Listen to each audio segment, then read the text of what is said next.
Kenangan sutung, kenangan sutung, dandiling dandiling dandelanta, telan tundung gendung, kenang sutung, dandiling dandiling dandelanta, telan sutung, kenang sutung, telan ketunda dandang, nundak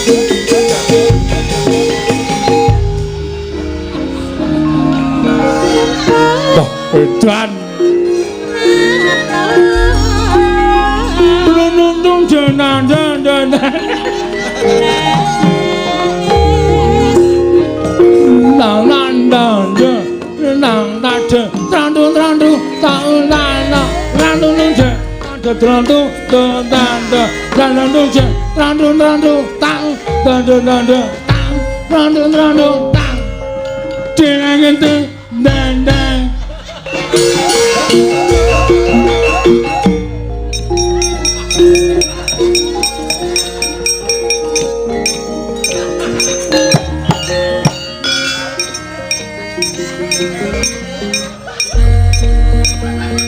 Mau tak dandani liyane. Kok dadi wong desa do guyu kabeh. Janaka kok polahe sak karepe dhewe. Nang gandak blak gunduk karo gembal. Sumerante hawela.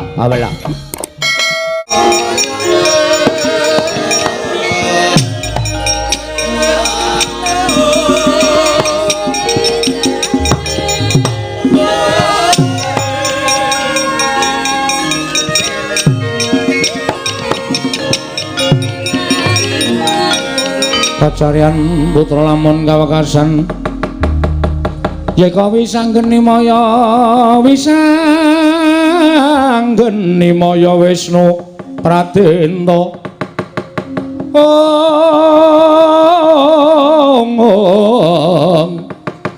wisanggeni maya Wisnu Pradenta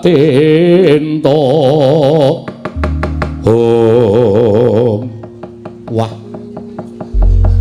dewa do tekan kene ya Tru. Heeh. Monggo dewa ki nek mlaku kok ora ngambah lemah ya. Kaya demit ya Tru. Heeh. Ning ngarepe kaya ngopo awak dhewe sebacut diwenehi jaya kawijayan karo bapak. Nglabuhi karo celeng gudiken iki. Merga saka niate sing aneh-aneh nganti kahanan geger kaya ngene iki. Jane kuwi ngopo to, Gong? Kowe jane ikhlas ora ewangi aku. Nek ora ikhlas ora masalah. Do mulih ngono. Wis mau dikandhani karo bapak didilat bathuke mbun-mbunane karo bapak men dadi wong digdaya barang tekan ngene wae ngundhamana wae setan wae. Ya ora kok jeneng aku ora ngundhamana ning sirmu ki ngapa jane kepengin bangun terus kowe sumpah barang nganti guru medun barang ki. Bapak wis ngendika to, jane sumpahku ki ora ana apa-apane. Wong aku mung ngomong apa anane. Ning merga guru jane mung golek dak-dakane pasulayan karo bapak. Mekasan sumpahku iki dienggo dak-dakane pasulayan karo Bathara Guru supaya iso tekan kene. Ngerti to? Kowe iki jane ora mbelani aku, ning mbelani bapak. Iya. Perang. Lah kowe ngopo? Lho, lenggahan ngunjuk kopi. Nonton wong perang. Biasane kowe iki sing perang karo aku gareng iki cah ringkih kok. Wis didilat mbun-mbunane. Gareng wis ora terdas apa-apa. Ya Reng, kowe iki ora kok mung ora terdas. Kowe mangan balungane ora terdas ya Reng ya. Sekarang untune wis entek kaya. Maju. Siap gerak. Waduh. Ora tak siapke linmas ki. Ardo tuman ora. Wis dadi tak dadekke keamanan kok.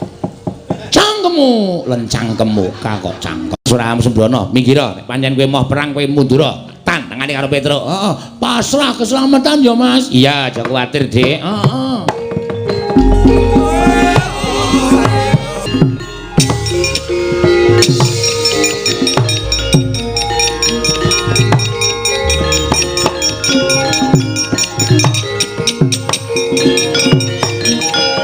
nututi lamun katututan lamun mangsa prawira diktaya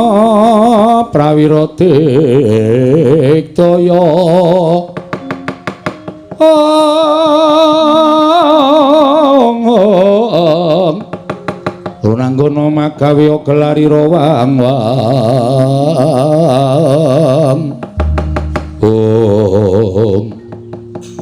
Tro, iki dewa apa? Ayo. Dewa tenan. Dewa iki jare gedhe tur dawa. Ayo. Sing ngarep iki kok cendhik. Omong ngono kuwi gumantung wong-wongane kok. Sing ngarep iki ya dewa. Sapa kuwi? Bathara Penyarian. Oh, pacare. Udu. Bathara Penyarian. Kewajibane nyatet neng kayangan. Mula kok ngendi-endi ballpoint. Ayo. Sing tengah kae kowe tepung ora tuh ngerti no. Nderekke sapa-sapa tau ketemu karo dewa, nderekke Ndara Janaka ketemu karo dewa. Sapa kae? Bathara Brahma. Dewaning geni. Jane wis sampe wis surut ning sing mburi dhewe kok ora imbang ya. Ora imbang piye? Ngarep ro ngarep, cilik musuh cilik, dhuwur musuh dhuwur. Aku kok malah entuk gedhe. Monggo mungsuhmu bahaya dhewe kae kok. Ae sapa? Bathara Yama Dipati. Kewajibane njabut nyawa. Edan. Aku dadi aku entong musuh tukang jabut nyawa. Ha sekarepmu iki pokoke jodone dhewe-dhewe. Ya ora sanggup catut. Nah. Harta Gugampan nyatut untune Yama Dipati. Dheke sadurunge jabut nyawaku jabut sik. Monggo lek ku jabut ngeget. Ha iya. Mesti langsung udus kowe. Wis senengane nek dikeplak mbales e. Mbales mestaka e. Kula ngaturaken bekti kula kunjuk pukulun. Nala gareng tak tampa. Pangestuku tampanono. Lho nggih. Bathara Penyarian kula ngaturaken bekti kula kunjuk. Petruk tak tampa pangestuku tampanono. Pak Carek bekti kula. Bagong tak tampa pangestuku tampanono. Pukulun Bathara Brahma bekti kula ya nala gareng ulun tampa. Bathara Brahma bekti kula ya Petruk ulun tampa. Bathara Brahma. Hah? Brahma ora Grama. Bathara Brahma bekti kula katur. Ya Bagong tak tampa. Pukulun Yama Dipati bekti kula ya gareng tak tampa.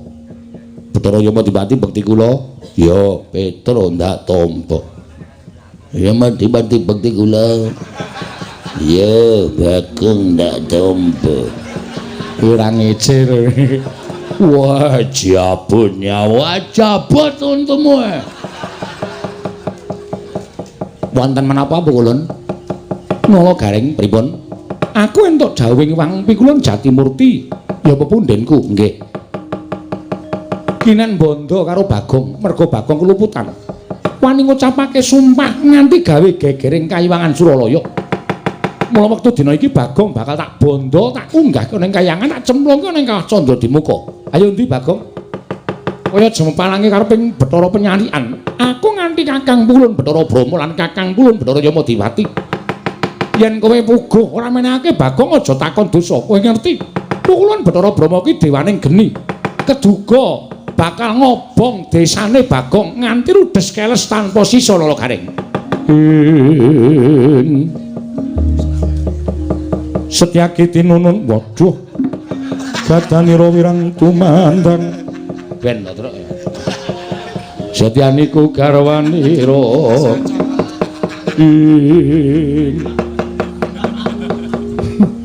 Ameng gareng kok suluke Setyaki. Amen ketok gleleng ya ora. Sri Baladewa Narpati. Nah iki ngopo iki ora. Ora sah werna-werna to, Gong. Nuwun sewu. Kula wis didhawuhi kalih Bapak Semar kinen mepalangi sapa kemawon sing ajeng gawe kapitunaning Bagong, gawe cintrakaning adi kula Bagong. Ora mawas menapa menika dewa, menapa menika wadi, menapa menika wada. Tetep ajeng kula pepalangi. Lho, kowe wani karo para dewa sing nawedeni apamu? Bagong ora salah ora luput. Bathara Guru tedhak ning Madyapada ngluputke Bagong mendika pawadan nggone sengit karo Semar. Iki asline ngono kuwi. Wah, buk terus neng.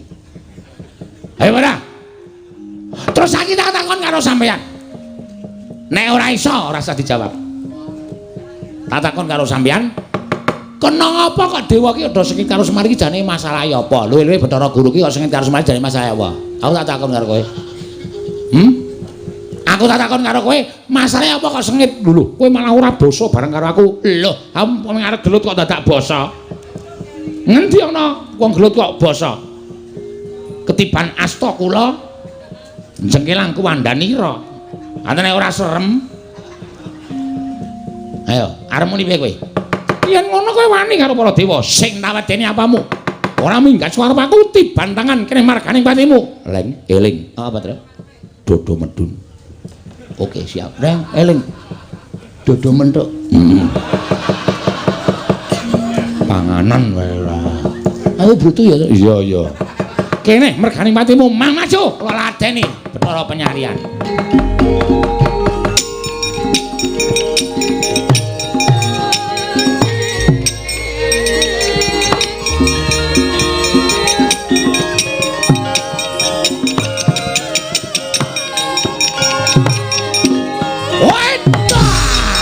Edian.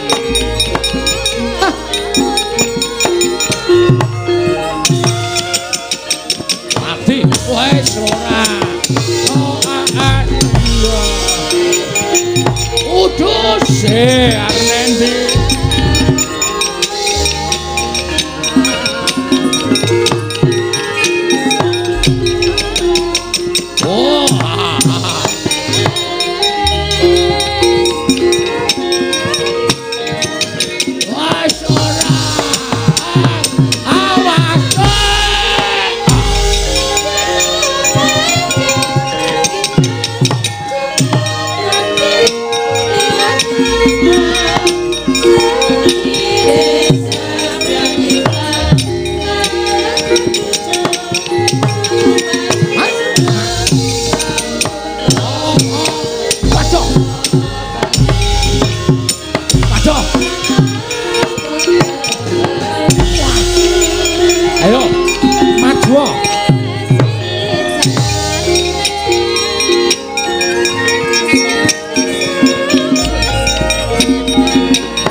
Dodo medun. Oh iya, Ding.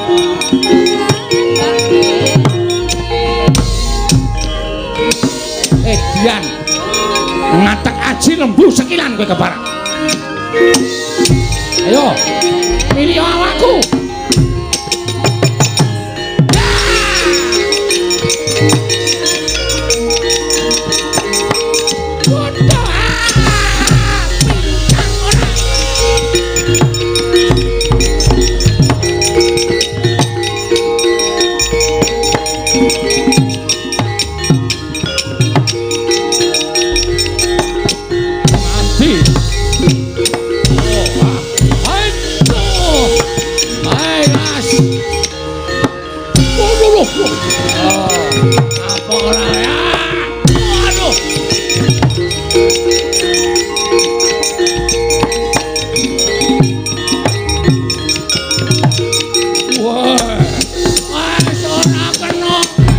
Jabut nyawamu, jabutan lawan.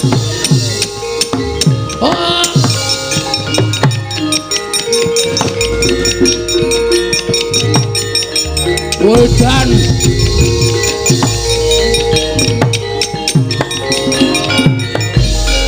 Bang, ngapa ya muda iki? Bingung aku, Tra. Mungsuh dewa doyak terus gregeten tak plotroke kathokku. Jarene wong tuwa ki nek mungsuh bangsa alus ngono kuwi iki jare kon wuda.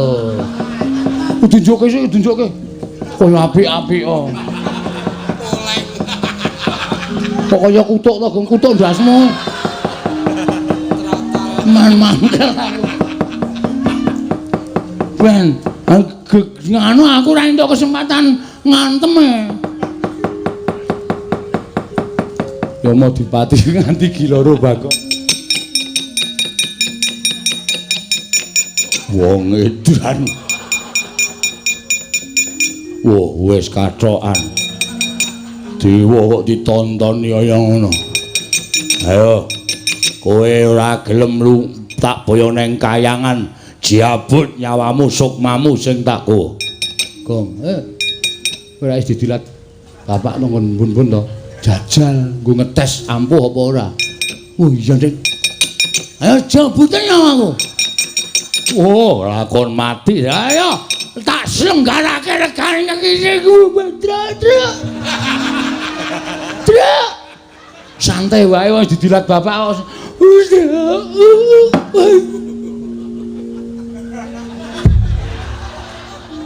Waduh. Modar. Hilang nyawamu. Gong, lho kok wangsulan? Pet-petan ndasku. Iso tangi ora? Iso. Lho. Iso omong. Isih nyawane papat lho. Weh, ladara, kowe njabut aku ora mati, tak jabut kedadung.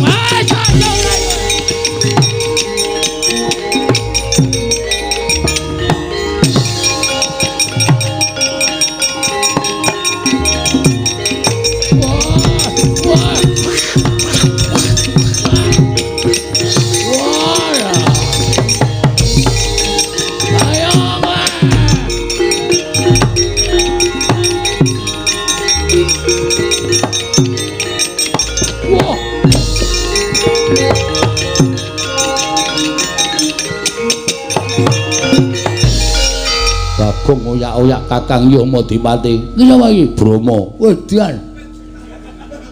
Kowe Brama? Iya. Berarti sesuk ning radio-radio kae. Dudu. Brama Kumbara? Udu. Adimu ndi? Sapa? Mentili. Mandili.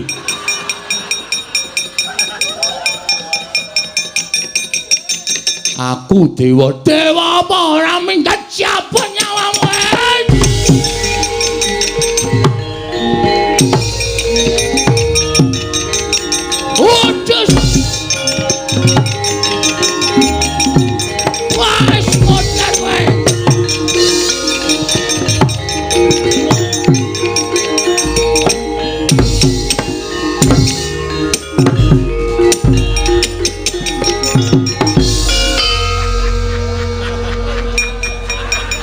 Aku ki nek ngamuk mataku lamur apa ya?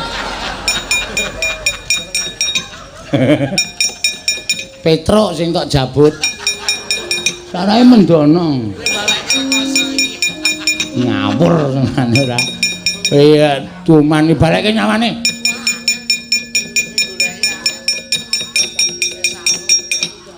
Wis. Wong edan. Wong aku tekone kaya ngono ora geger dewa-dewa terus. Heeh. Tak jabut kabeh. Oh, urung ana sing rumen delepe tak jabut. Saking mangkelku. Ha iya. Tapi ya wicane ora ngono ndadewane aja ora sangepe nae dhewe kok. Ha iya. Piye nang ngene iki? Wih, Gong. Hah? Ora pangling ae. Sapa? Iwang Pikulun Bathara Guru. Ngambah dirgantara sajake duka tenan kae. Terus mlayu ngayom nang ngene bapak wae. Ah, mlayu nae kene ya.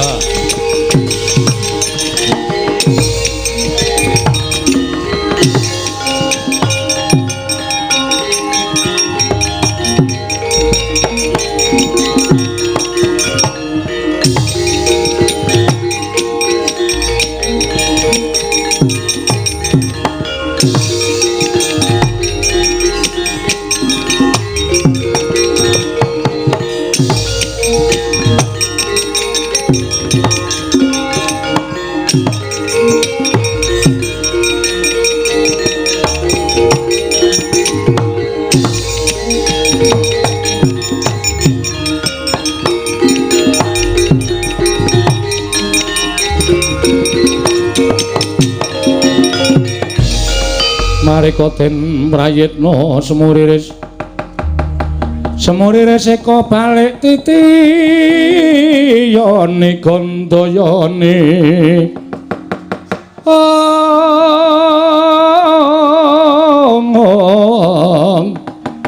Trisanya purnama sasi gilar-gilaran ing tengah latar.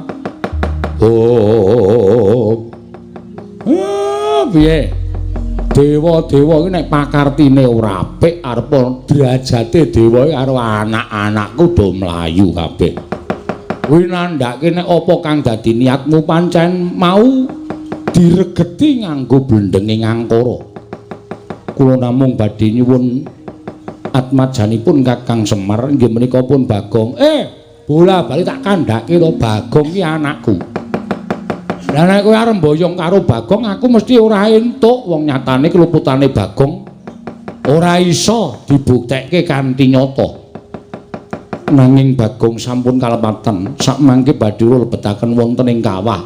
Iki pancen ngengkel. Saiki ngene. Nek pancen kowe duwe niat mboyong karo anakku Bagong lan ora iso dindakake apa kang dadi niatmu. Coba tak tanting kira-kira kowe cocok ora? Menapa ngenipun Kakang Ismaya. Nek Bagong anakku iki diwakili aku, kowe seneng ora? Panjenengan menika guyon, aja ngapusi karo atimu. Nek diwakili Semar kowe gelem ora? Menawi Kakang Semar ikhlas kula purun. Mesti gelem wong niate ya kuwi sing tok jangka ya ta. Niate ya kuwi sing tok jangka, ning sing tok nggo alasan anakku Bagong.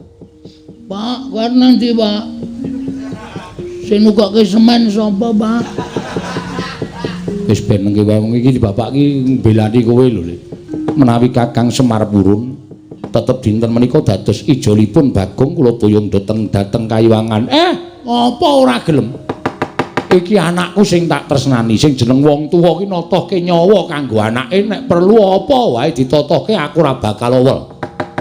Pukulun mboten namung bapak nek saged kula ya ngijoli karo uripe Bagong. Lho gareng ora sah. Wis ben Pak, wis ben. Tak bilanane adikku. Bapak wae sing lenggah ning omah, aku sing dadi ijole. Karaku ya ning aja truk. Anakmu cilik-cilik. Aja wis aku wae. Aja karaku sisan. Wong loro sisan, dadi mati ki wong loro sisan. Kuwi jane nek aku mati seneng to, Gong? Bahagia. Bahagia dengkulmu ora. Aja nala garing aja petruk ning aku. Sinten ingkang kedah dados lintunipun Bagong? Aku, kula. Nala garing aja ora apa-apa, Pak, wis ora apa-apa wis ben. Aku wae Pak wis ora apa-apa wis ben aku garing wae bapak lenggah ning omah. Menawi kula nyuwun menapa Kakang Semar saged minangkani. Kowe njaluk apa? Ingkang dados lintunipun Bagong boten namung Kyai Semar Kakang Semar nanging klebet nala garing Petruk kedah kula boyong wonten ing Kayuwangan. Wong siji kok ijole telu iki piye? Kedah mekaten Kakang menika ingin dados panyuwun kula menawi boten inggih Bagong ingkang kula beto.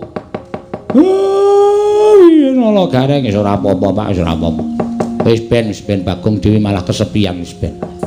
Nglas-wis mati gantung. Ora mungkin aku ngedol sawahmu sik to. Ya wis ide ngono lho. Nek kowe arep ning Kayangan iki dhek wis ngerancang rencana selanjutnya jelas. Ora iki udu Bagong kok. Ya wis nek pancen niatmu kaya ngono aku manut. Wis aku nala garing karo Petruk sing munggah ning Kayangan. Menika saestu. Iya. Nggih, kula nderek pukulun, nggih, kula nderek pukulun. Nah ngaten kula aturi bidal. Sak menika sareng kan lampahipun ingkang rayi. Iya tak tutke aja kaya bocah cilik Bathara Gurayu.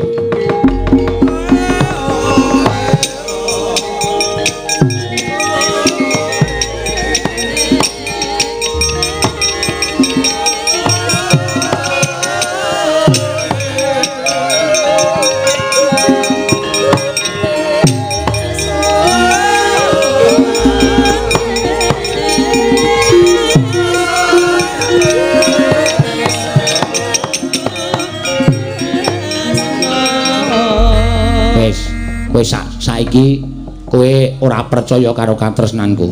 Katresnanku karo kowe iki luar biasa lho, Gong. Nganti tak ijoli nganggo pati uripku aku ikhlas. Wis gek tok paido le. Katresnane kakang-kakangmu gek tok paido. Aku munggah ning kayangan ki merga ngeboti tresnaku karo kowe. Nganti aku ngiklasake karo pati uripku karo Kang Gareng. Ya muga-muga kusnul khotimah ya, Tru. Anjen setan ana. Lah witena piye? Wong ya aku ki ra menawarkan kok. Aku rakon karo kowe, aku rakon karo Gareng, kowe sing ngomong. Kula dados ijolipun Gagong. Ayo monggo terserah. Aku rakon kok. Aku ya. Aku titip anak-anakku ya, Gong. Titip bojoku ya, Gong. Aku ora ngapa-ngapa kok dititipi anak. Ngapa? Nek bojomu dititipke tak tampa. Nek anakku mah ya aja kaya ngono to, Gong. Ora sak kepenake dhewe kaya ngono. Wis ya, Gong, aku tak menyang rutinen Karang Tumaritis, omahe Gareng karo Karang Kadempel. Mbok tegelan aku antara. Lah ngopo? Aku ora duwe kanca. Aku nek gara-gara kancane sapa? Rasa nganggo gara-gara. Ya wis muga-muga penjangkaku kelakon ya, Tru. Ya bapak ya slamet, kowe ya slamet. Nala Gareng ya slamet mulih kumpul meneh wong papat ya, Tru. Ya wis rasa nangis. Ora aku mung gaya kok. Anjing setan tenan. Ya truk mangkat yo mberek bapakku ndak bapak ana apa-apa. Aku tak ngrukti bapak kle.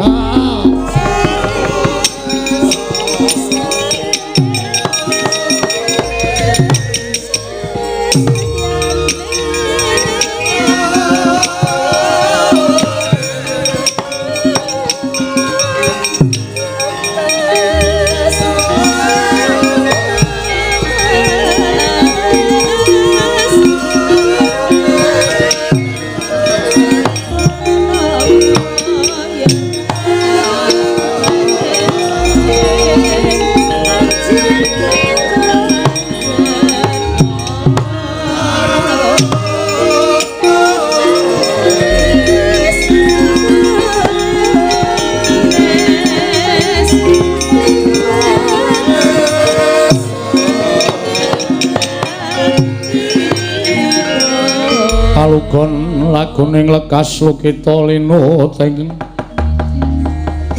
Lukita Linuting kidung kadung kadereng momong memangun manah rahayu.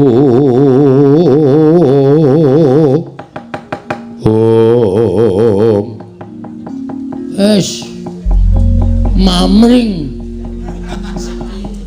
sepi iki.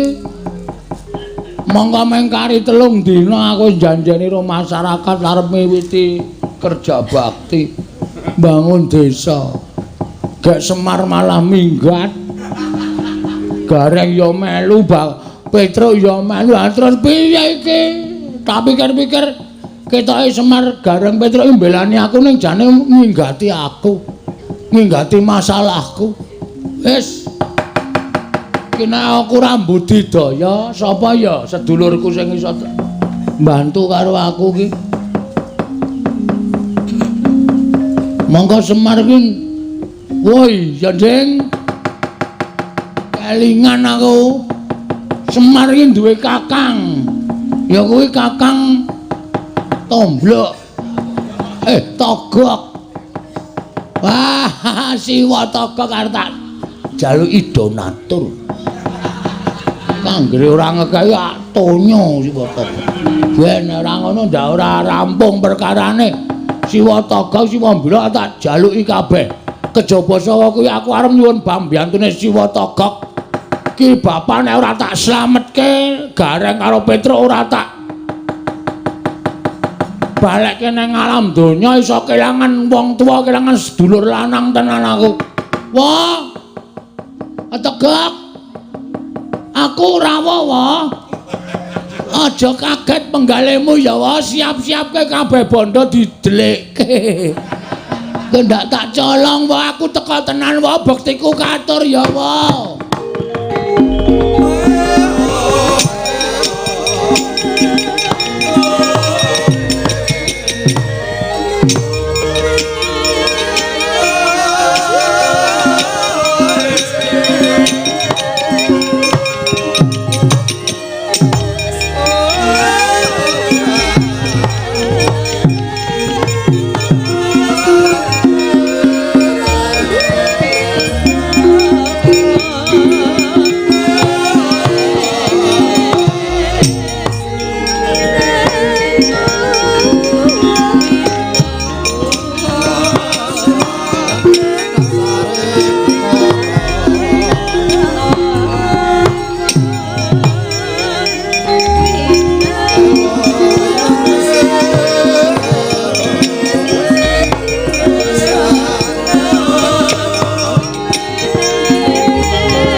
madyaning padukuhan Jurang Porong.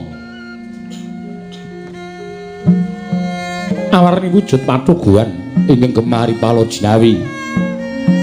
Katon tanduran ijo, royo-royo kumricik banyu sendang. Ingkang nganjuk ing grojogan. Satemah karya asri madyaning padukuhan Jurang Porong. Sinten ingkang madyaning padukuhan menika ta warnane? Pamomonging para nalendra ing tlatah Sabrang. Nenggih Ki Lurah Togog ya Ki Lurah Catugara ya Sang Teja Mantri.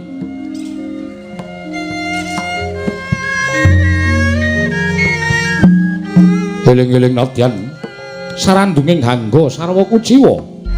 Tarandene tilas jawataning Suralaya atmajaning Sang Hyang Bathara Tunggal. Nenggih ingkang pewisik Sang Hyang Tejamaya. Ya Sang Hyang Catugara. Risajana nedeng lenggah madaning pendhapi Bali Wisma. Katingal asri lamun dinulu den adhep nenggih ingkang rayi Sang Sarawita ya Ki Lurah Mbilung. Sawetawis biasa kejagung parandene datan wonten wiyosing pangandika. Abdi Panakawan kekalih dadak sakala mangke.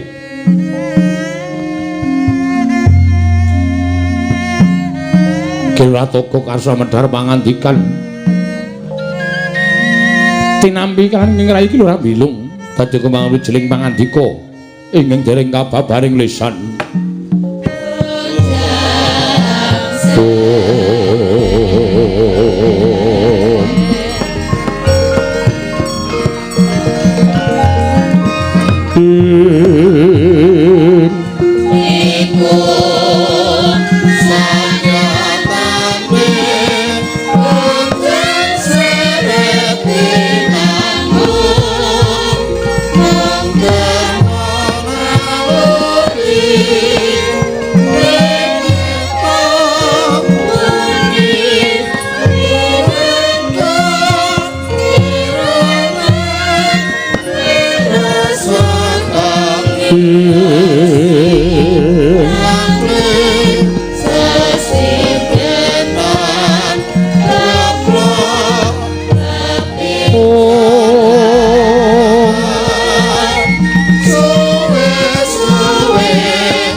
ngungkung kanduhan rimang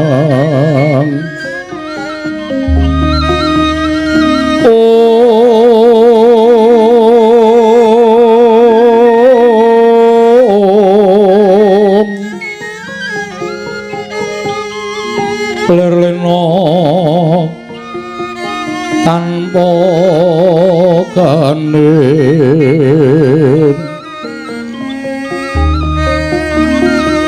yen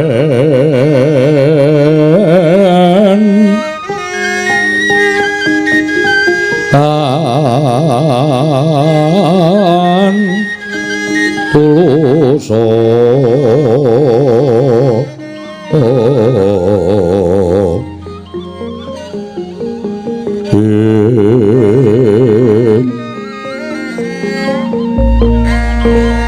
Amangku sang Dyah Utama Nalendra Muda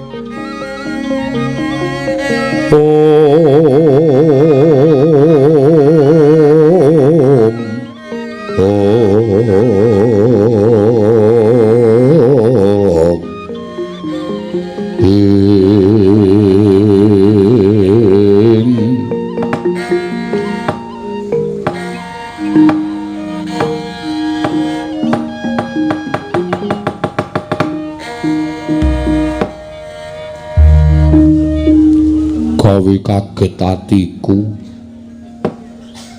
slamet tekamu lho pangestune Kang Togog slamet Kang aku ngaturke bektiku katur ya Kang ya tak tampa kok janur gunung kadingaren wong adat biasane kowe iki ora tau gelem sapa mrene pendak-pendak nderekke ratu gustine awake dhewe mesti aku dadak ngampiri lah kok ora kaya sak gedhagan iki kok kowe tekan ngomahku iki ngopo eneng apa lan wigatine apa mara gage kowe matura karo aku Sarawita ora ana apa-apa kok Gek ya ming sepi tegese nang omah ki sepi nglangut mula terus aku dolan mrene ket mau esuk tekan sore kok ming delok TV terus ora ana kegiatan liyane terus entuk warta apa ana berita apa mbah lho jare ndelok TV aku ming delok iklan kok nek berita tak pateni ngono anggere mulai iklan tak tonton ayo kepengin tuku apa ta apa ngono iki lho Gak lho ngono ta ya rasa sok tetuku duit kuwi apike dicelengi dinggahke rasa nggo tuku apa-apa mergo sok kowe nek kala mangsa kepengkok kebutuhan kuwi ora nrethek mrono-mrono ning duwe singgahan tur dasare kowe urip dhewe ya ta wong urip dhewe iki ora kepenak kancamu ya ming aku mongko kowe jane karo aku ki jane duwe rasa apa kok ora tau dolem-dolan ning omahku ki jane ngopo to lho ya ora apa-apa larang ya tangga teparu do sapa sapa kaya pitik maksude do dolan ning omahku ngono lho Gek ora kowe kok ya ora kaya biasane mlathoki kayu biasane nek ora mlathoki kayu ya gawe bata arep tok nggo ngapae bata kok gedene 50 cm arep tok nggo ngapa kaya cor-coran ya saora-orane nek ana kepinteran ki tak karyake aku iso gawe bata ya gawe bata men atine iki ora sepi wong nganggur ki nek ming meneng wae atine mesti bakale sepi tur ya ana bab nding lung ana apa janjane aku ki metung karo kahananku kahanan sing piye kahanan sing tak lakoni kira-kira 7 dina kepungkur malam Jemuah Kliwon wingi ngapa kowe ngidul apa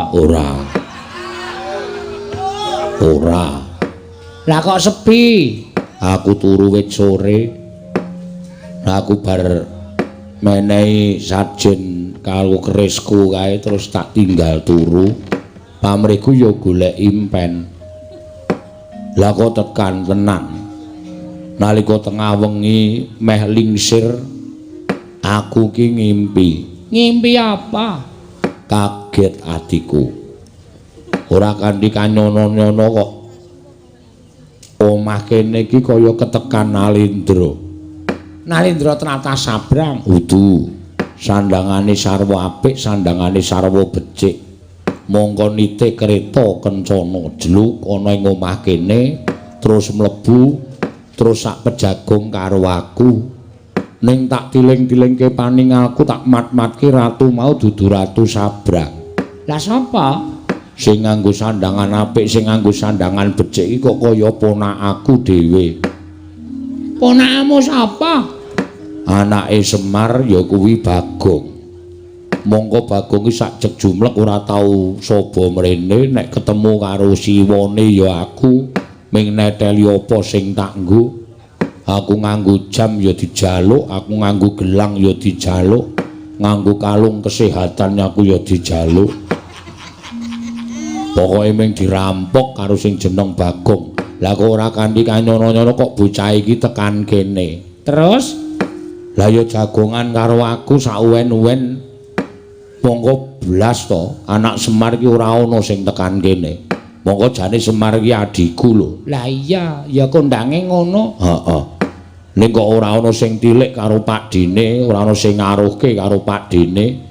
Lah kok aku nganti ngimpi kaya ngono kuwi werdine apa ya, Lung? Kuwi janjane ming tom-tomen. Kowe iki ming kangen karo anak-anak ini Semar. Ya arep kowe karo aku ki mapan ning Tlatah Sabrang ning dipestheke utawa ditakdirke dikodratke nek Semar kuwi dadi adimu. Lah iya.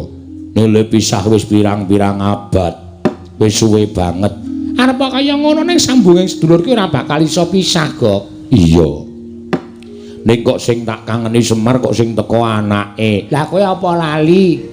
Jaman kowe njaluk kanca urip ning alam padang kowe diparingi aku. Semar njaluk kanca duk nalika urip ana ing jagat diparingi Bagong. Heeh. Dadi derajate Semar karo kowe iki padha, derajate Bagong karo Bilung kuwi padha. Oh, Mula nek kowe kangen karo Semar sing teko Bagong kuwi padha wae. Padha karo nek Semar kangen karo kowe sing teko aku kuwi ya sama dulu. sama saja. Sama saja. Ngono lho maksude. Heeh. Ning apa yo bakal tekan kene tenan yo cahidan kae. Wis rasa tok arep-arep malah entek-entekan kowe.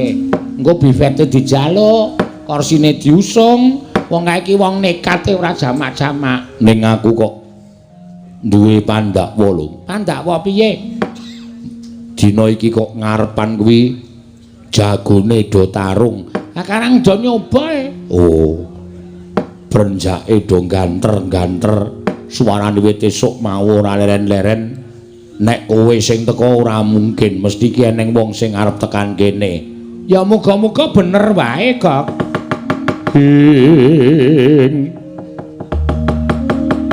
Rekat lampahing rata tanpa lara.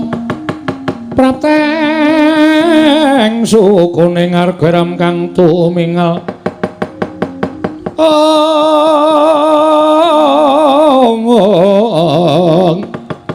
Geram kang tumingal dendeng saengga praja. Kocap kacarita nalika semanten. Eling-eling ki lurah togok nggih Sang Hyang Catugur ingkang Jawantah. Sak ciptane dadi sak sedyane ana. Ngraosi bilih jurang porong badhe ketekan dayuk. Dados sakuling mangke ingkang bletek-bletek saking katebian. Mangono pangudas marane ora liya kejaba mung ki Lurah Bagong. Ingkang sowan ngersanipun ingkang wa ing padukuhan jurang porong. Mangkono pangudas marane iki Lurah Bagong. Assalamualaikum, Wa. Wa. Aku rawuh, Wa. Wetegek. Wah, cangkeme wis ketok. Ngandel ora? Rak ming padha karo diisin-isinke ta kowe, Gok? Lha kok kaya suarane ponak aku Bagong ya, Lung. Sajake. Wa, aduh liwat niki, Wa. Lawange endi, Wa? Lawange ngarep kuwi cah edan. Oh iya, Cak Kentir. Aja tok wangsul ndak malah ora kajen kowe. Aku sowan ya, wa, padha gek.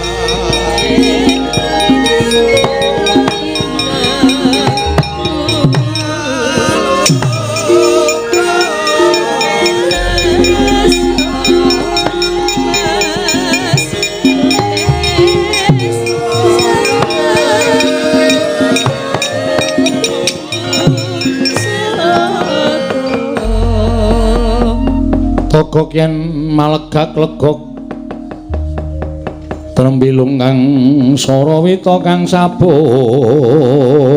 bandil ing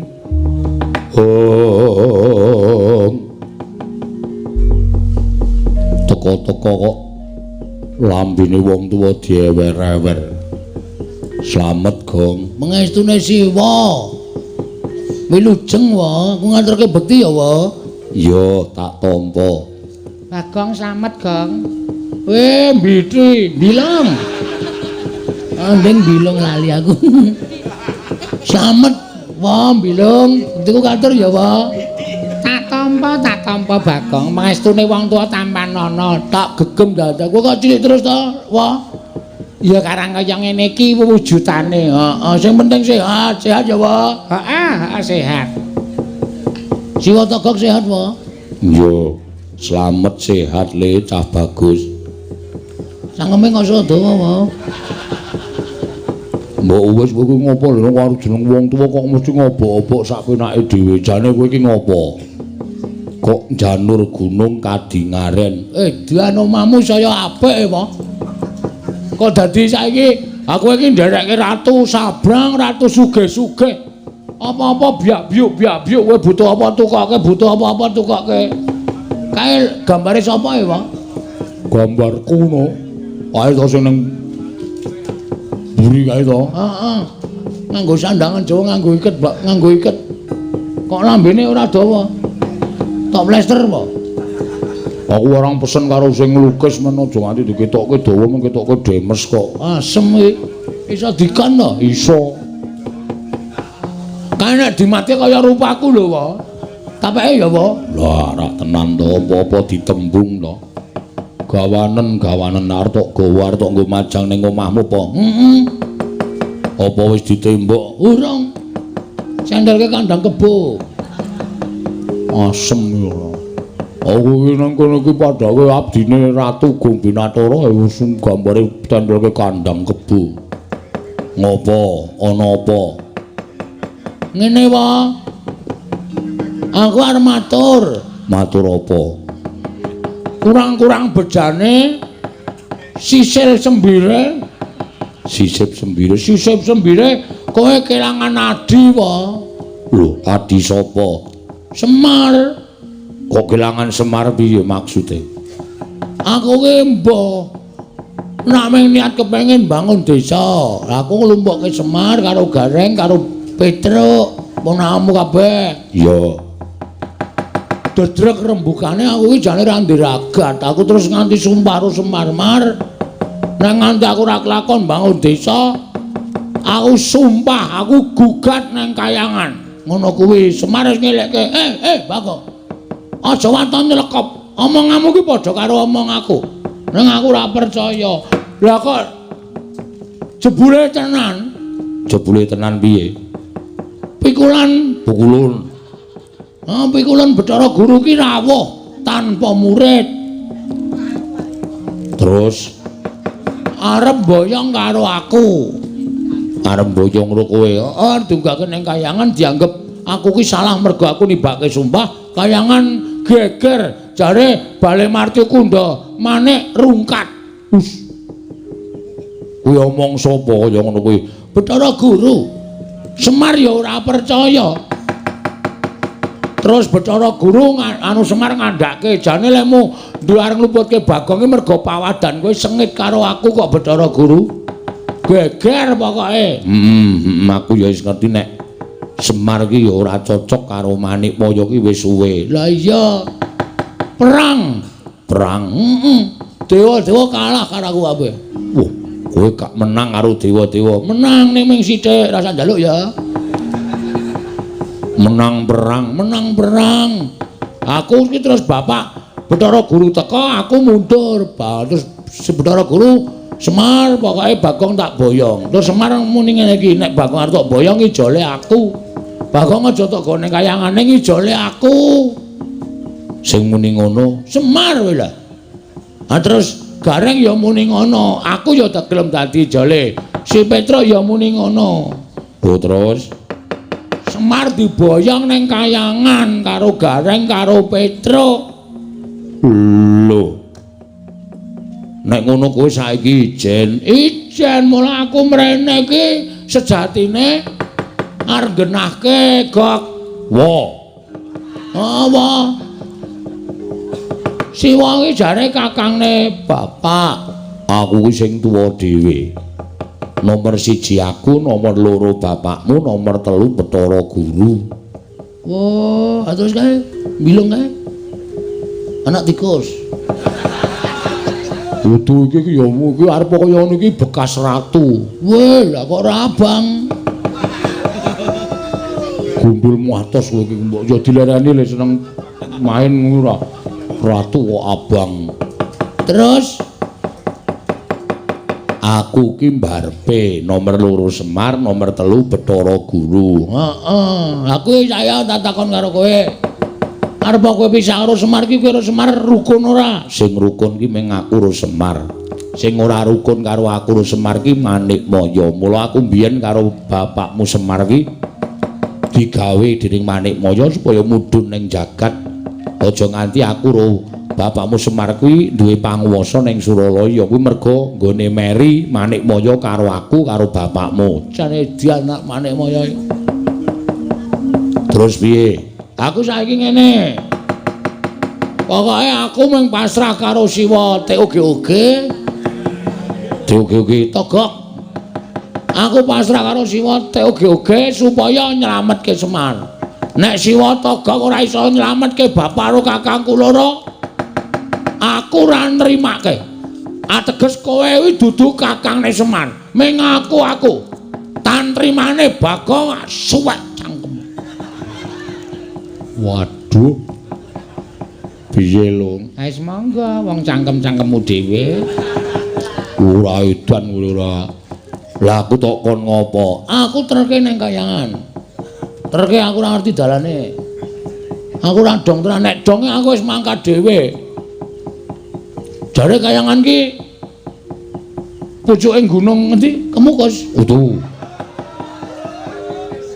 Himalaya iki ngendi aku ora dong. Ning nek kowe wujud kaya ngono kuwi engko tekan Sela Matangkep ora diparengake karo dewa sing tunggu Kori Sela Matangkep. Sapa jenenge? Cingkara Bala Balapata. Cingkara Bala Balapata. Kuwi buta loro.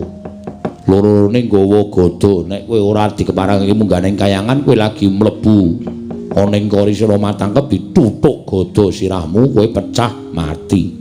Waduh. Kok kayangan ki gawat kok ana bodyguard-e wae. Sapa Cingkara Bala Balapata? Terus kowe salin wujud dadi wong sing gampang mlebu metu kayangan. Sapa kowe? Sing gampang mlebu metu kayangan kuwi ming bendaramu Janaka. Terus kowe tak dandani dadi Raden Janaka gelem ora? Asik. Wah iki aku kan gleleng tenan iki. Janaka iki bagus ora jamak-jamak. Pokoke aku ngono nek dalan nek dibajul wong wedok, aku arep mampir sik lho. Aja Janaka iki jual mahal. Ah ora tak jual murah pokoke. Pancen kowe iki ngeyel kok gelem to? Gelem. Kowe engko tak duduhi dalane mlebu. Nek arep ngamuk-ngamuk ning kayangan nyelametno bapakmu karo kakangmu sakarone ning aja nyampurke aku. Terus kowe dicampur apa? Maksudnya aku aja nganti tok gathuk-gathuke aku mung nulungi karo kowe nduduhke dalane. Siap. Piye iki lek dandan piye? Ning aku bagus to iki? Bagus. Kaya ndoro Janaka to? Ning aja pisan-pisan ketemu karo Raden Janaka iso dipecah sirahmu. Mergo kowe madani Raden Janaka. Waduh cilaka iki. Kudu sesingitan iki. Oh iya. Terus carane piye? Wis kowe saiki ngadeg jejeg. Tangane ning dodo. Mripate merem. Merem kabeh, ora merem siji. Engko arep tok-tok. Ora. Aku sale curiga karo kowe, Gok. Gok meneh ora. Siwa? Ha. Ora omong. Ngambet-ambekan. Tak suwunke karo sing gawe kostum menengo. Ora wangsulan to. Tak suwunke karo sing gawe urip kowe tak cipta dadi Raden Janaka muga-muga ketampa panjaluke Togog Yoga. Siap. Wis ngampet-ambekan. Wis ngono ya tata-tata aku tak ngrapal mantram sakti. Nek wis tak rapal tak suwunke karo sing gawe urip supaya kowe iso malik Raden Janaka. Sebab sing iso mlebu metu kayangan ki mung Raden Janaka. Sakliyane Raden Janaka ora bakal gampang mlebu metu kayangan. Mula dina iki kuwi arep tak ganti Raden Janaka. Wis siap-siap. Waduh. Wah, suwek cangkemmu lho, Gok. Iki lek ngampet wis ket mau omong wae malah pidato. Gewes. Ya wis, toto. Gewis tangane ning dodo. Tan samar pamoring sukma sinukmaya winah ya sepi. Sumimpen lenging kalbu pambukaning warana.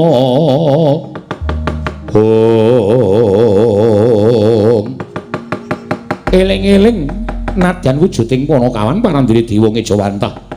Mila sak ciptane dadi sak sedyane ana. Katarima panyuning Kelurah Catugara, ilang wujuding Kelurah Bagong nenggih panenging Pandhawa Satra ing Madukara Raden Janaka.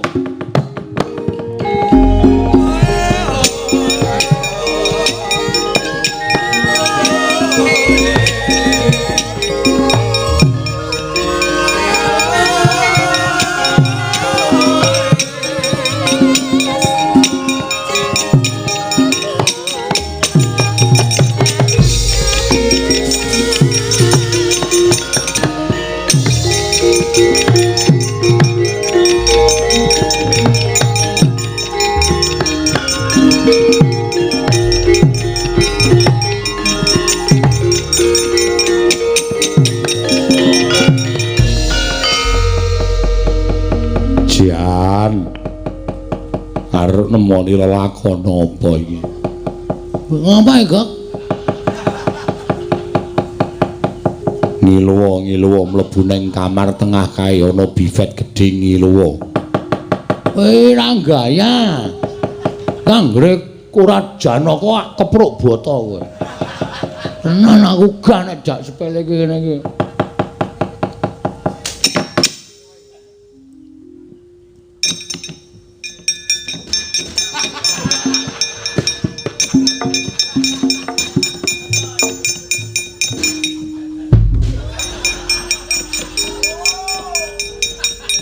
Lha mlaku kok njur halus.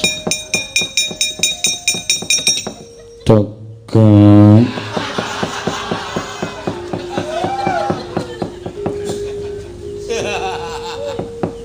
Wis ben nengke wae. Ngopo?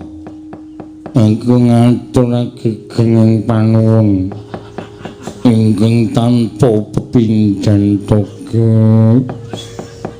Padha-padha. Aku tuturna dalan sing anjuk marang kayangan toge. Malah njijiki. Wis ben nengke wae lho. Ayo melu aku tak melaku kowe ngetutke aku. Iya to. Raden Janaka nedya tindak maring kayangan. Lamun Cinandra kaya Sekar Puspawarna. Rasa gendhing. Ana ora. Wong nganggo gendhing Puspawarna barang apa? Raden Janaka tedak dateng kayangan Suralaya. Mawi gending lewung. Wes jan malah ora karu-karuan dadi lewung atiku. Gong, Bagong. Ora ngono kuwi Raden Janaka ora sembrono, ora lucu. Sing tuwaju. Iya Teguh. Mulayu dibudalake bebarengan padha numpak bis malam. Wis gek menyangkok malah kowe ngrungokke omongane Raden Janaka Petuk kuwi. Malah dadi mumet siraku. Yo melu aku. Ayo tak duduke dalane anjuk ning kayangan. Iya, pancen mengkono. Ayo dibudalake. Togok ayo mangkat saiki. Togok ayo mangkat saiki. Ya ayo, gek mangkat. Ana togong. Ora budal. Yo mangkat yo. Ayo Togok budal dina iki Togok.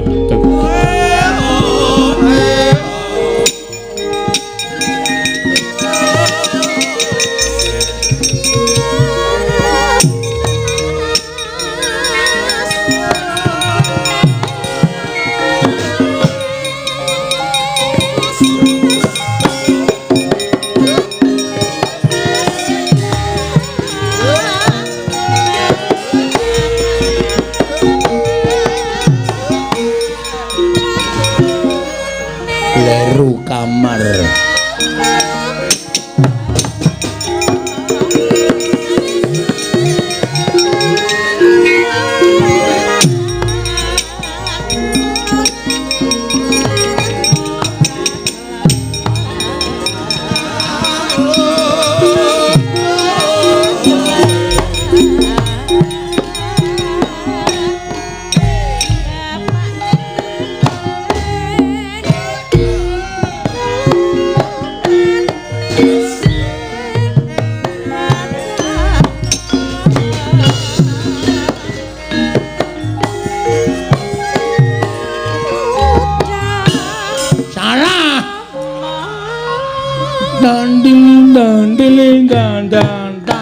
Kenangan sutung kenangan sutung dandiling tak telan tundung gendung kenang sutung dandiling telan sutung telan ketundak dandang nundak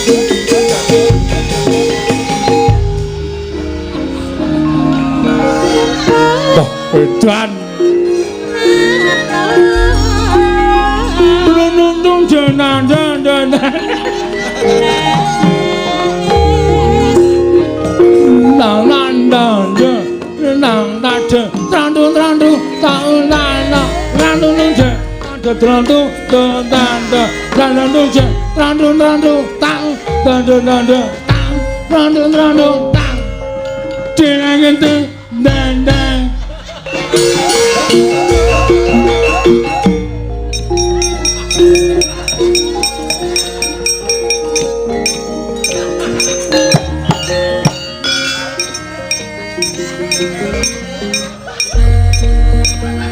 Mbok mau tak dandani liyane. Aku dadi wong desa do guyu kabeh. Janaka kok polahe sak karepe dhewe. Nang tung jeng. Dan tung blakon tak tung jeng. Nah ngapa emang degek? Lho mlaku ki biasa wae. Wong desa do nang pinggir dalan guyu kabeh. Dong rasane Janaka kok edan. Gah aku nek ngono kuwi engko tak walik tak dandani demit. Gak. Ora kok ngono kuwi. Aja lali suarane Tokyo. Ayo budal Tokyo. Ayo mangga ora